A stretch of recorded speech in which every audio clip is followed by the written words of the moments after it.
think it was in November 2022 when ChatGPT was unveiled to the world. And ever since that moment, there has been so much excitement about artificial intelligence, but in this case, LLMs. And that was the big buzzword for 2023. Here we are, 2024. And there's something I picked up on from the opening speech of His Excellency, the Prime Minister, and he mentioned, it was brief, but it was interesting, that Qatar are launching your own Arabic version of an LLM called Fanar, which, by the way, means lighthouse, which is a nice name. Seems like a big announcement to me. Tell us more about what Fanar is looking to achieve and how long it's been in the works for. Thanks, Joumanna, for hosting me today. I think Fanar, maybe I should give or shed a light on the story of Fanar, because the foundation of Fanar actually is based from our research and development community here in Qatar. And it gives us hope that the more that we invest in research and development, the more result that we could see. So the idea of Fanar started from a research institute here in Qatar. It's called the Qatar Computer Research Institute, which we are lucky as a digital community to have such institute here in Qatar. So they started by doing some research about the foundational model and the large language model, and then they develop it step by step till they have reached the status where actually they have a very solid foundational model that the government actually decided to invest on more by providing additional capability on infrastructure and providing more access to data. So we are committed actually to support research in the country, and we are happy to see that the research and development effort here in Qatar actually has led us to this step. And I would invite everyone maybe later on to go and visit QCRI. It hosts, I would consider among the best scientists in the world actually in the AI domain, led by Dr. Ahmed Al-Mgarmed, who is the godfather of AI here in Qatar. Let me ask you why you think it's important that there are Arabic versions of LLMs.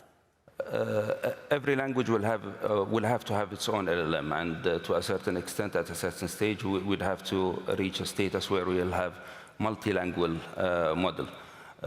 Currently, language-specific models is usually biased to that language or that culture or the data that those models are being trained on. So the results will differ. The results for sure would differ, but with a more quantity and quality of data, the results will be, or the biased view would actually be limited.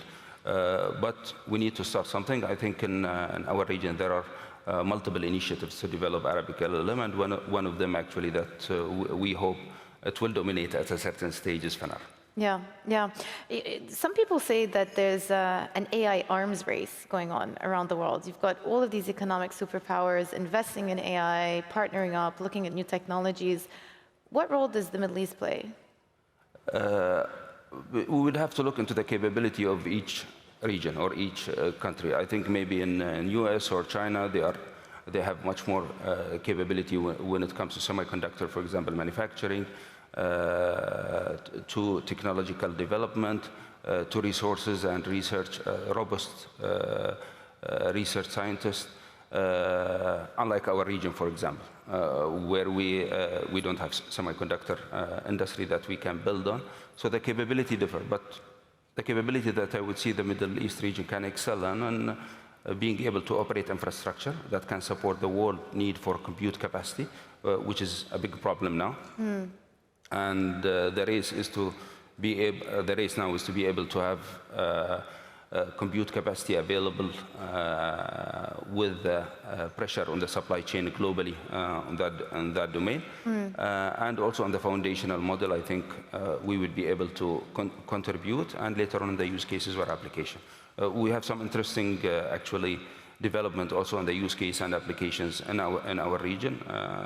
Maybe not everyone at the same speed, but I would see, always the trio that we complement each other on that. With Saudi Arabia, they are doing a great job. UAE, they are doing a great job, and Qatar also is collaborating with them on that domain. Yeah.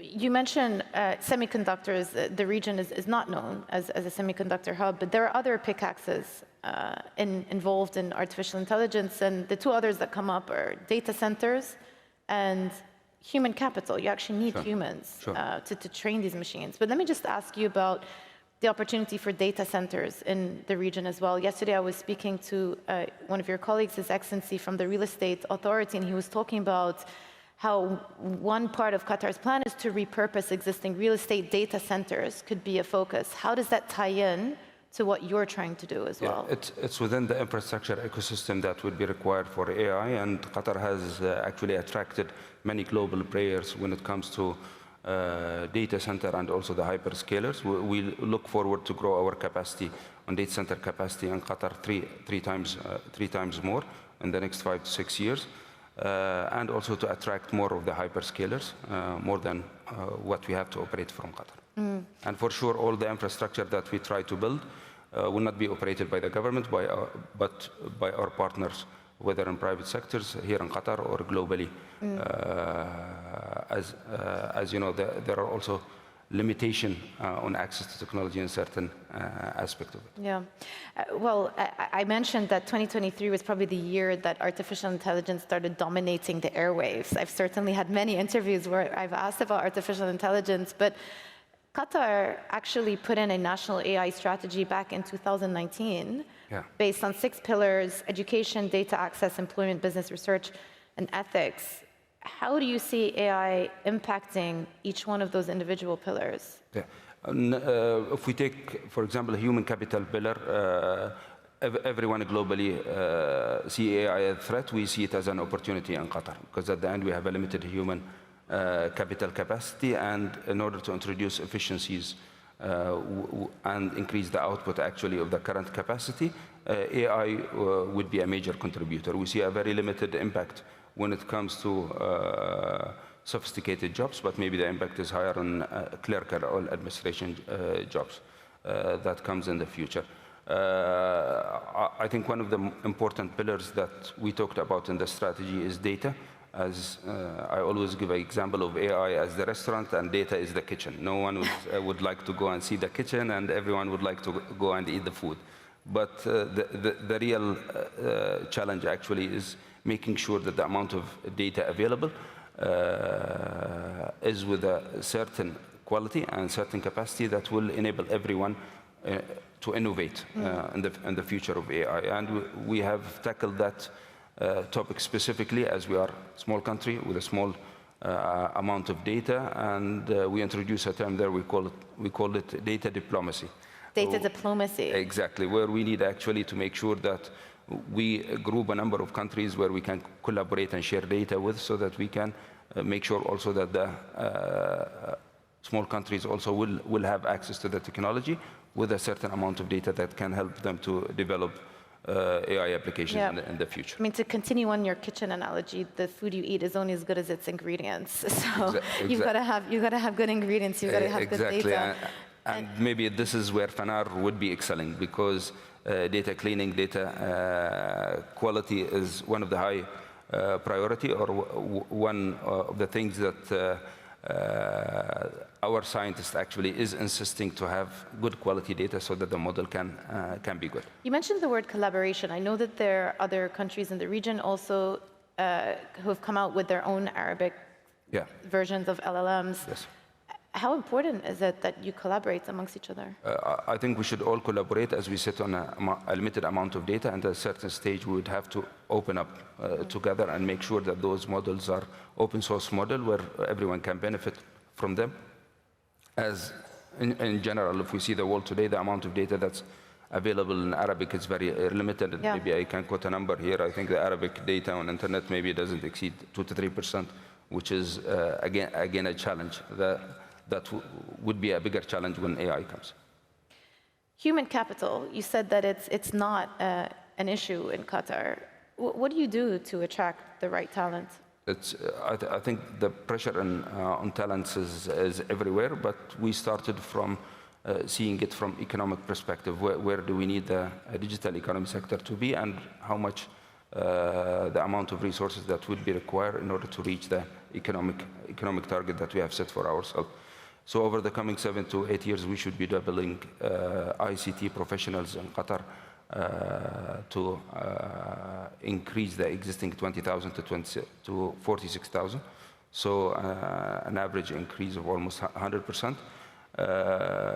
We are, to a certain extent, well equipped, that we have great institutions actually that specialize on digital domain, and the amount of graduates that they come, even we face some challenges to retain them, global challenge, but we are trying to make sure that the critical mass that's required to achieve that economic target is being met by the university outcome, and also by starting some attraction programs that the government has started already. Maybe I can mention a few. The recent introduction of the talent visa.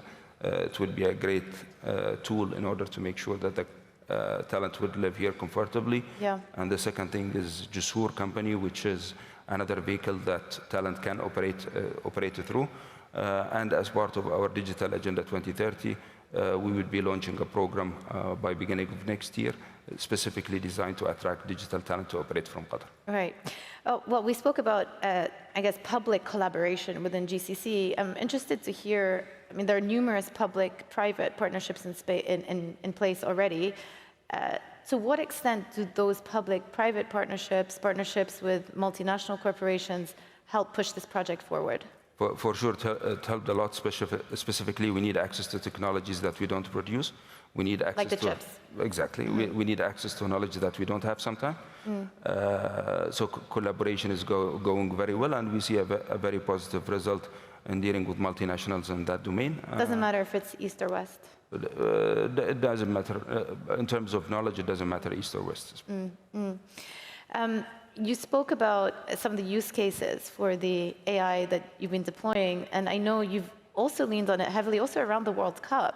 There were a lot of use cases. So talk us through some of the policies that have been transformed as a product of AI. Yeah, I think I always give a good example of a crowd management solution that we deployed during World Cup, and that's why many people would see the traffic during the World Cup has taken flow very easily, and we are all nowadays in Qatar enjoying the easy traffic, to the extent that we struggle when we travel outside Qatar. And it's all because of the use of technology and the use of technology that enable to forecast how we can manage traffic and how we can move crowd easily in the country. Maybe another interesting use cases that we are working with now is the multilingual AI used within the government. As you know, Qatar is a country that holds maybe more than 130 nationalities. So there are multi-languages that we need to make sure that our ecosystem is capable in handling and interacting with. And hopefully by the beginning of the new year, we'll be launching a multilingual use case that will deal with 5 to 6 languages within the government entity, so that we can interact with all the citizens and residents equally. Well, we've talked about the language model and we talked about Fanar. To round things up, let me just ask you, what comes next after the language models? I think what comes next cannot be limited to anything for the time being, but what can make a real breakthrough in the near future is, I think, the compute capacity and how we deal with it.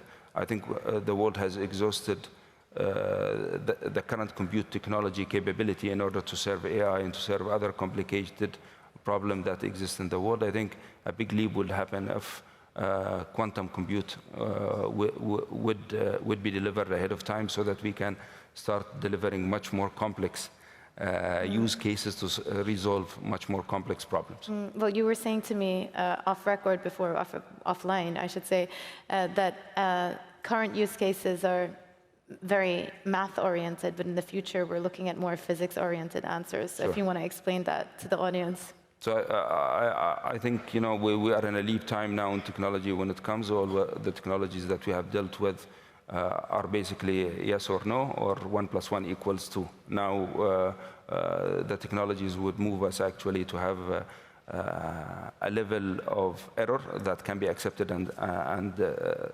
tolerated in the future. Yeah. And AI is for sure one of them, as many of the results that we reach through AI, sometimes we don't know how we have reached those results. That's the 1-minute explanation of what AI does. Your Excellency, thank you so much. You're welcome. Thank you.